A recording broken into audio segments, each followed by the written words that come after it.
కామారెడ్డి జిల్లా జుక్కల్లో ఈ నెల 30న ఎమ్మెల్యే ఇంటి ముట్టడికి సిఐటియు నేతలు పిలుపునిచ్చారు. బీడీ కార్మికులకు ఎమ్మెల్యే ఇచ్చిన హామీలు నిలబెట్టుకోవాలని డిమాండ్ చేశారు.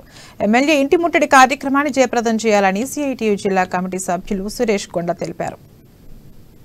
స్థలాలు లేని వారికి ఇండ్ల స్థలాలు మరి డబుల్ బెడ్రూమ్ ఇస్తా అని చెప్పేసి రాష్ట్ర అసెంబ్లీలో పాస్ చేశారు. మరి జుక్కల్ నియోజకవర్గంలో ఇప్పటి వరకు బీడీ కార్మికుల ఇండ్ల స్థలాలు గాని మరి డబుల్ బెడ్రూమ్ ఇచ్చిన దాఖలు లేవు. మరి ఎమ్మెల్యే గారు కూడా ఖచ్చితంగా 2-3 సందర్భంలో మా కార్మికులతోనే అక్కడక్కడ మాట్లాడారు, మాట ఇచ్చారు. జాగా ప్రభుత్వ ఖాళీ స్థలాలు ఉంటే కార్మికులు మీరు చూసుకోండి, మేము ఖచ్చితంగా ఎంఆర్ఓతో చెప్పిస్తామని చెప్పి అన్నారు. మొన్న మద్నూరులో సోమవారం కూడా బీడీ కార్మికులు ఎమ్మెల్యే గారికి దృష్టికి తీసుకుపోయి మాట్లాడడం జరిగి అక్కడ కార్మికులకు హామీ ఇచ్చారు, ఖచ్చితంగా జాగాలు ఇస్తున్నాం, మరి మీకు కూడా ఏవైతే ఇండ్ల స్థలాలతో పాటు డబుల్ బెడ్రూమ్ కట్టుకోవడానికి 3 లక్షలు ఇస్తామని గౌరవ ఎమ్మెల్యే గారు చెప్పారు. ఇండ్ల స్థలాలు లేని వారికి ఇండ్ల స్థలాలు మరి డబుల్ బెడ్రూమ్ ఇస్తా అని చెప్పేసి రాష్ట్ర అసెంబ్లీలో పాస్ చేశారు. మరి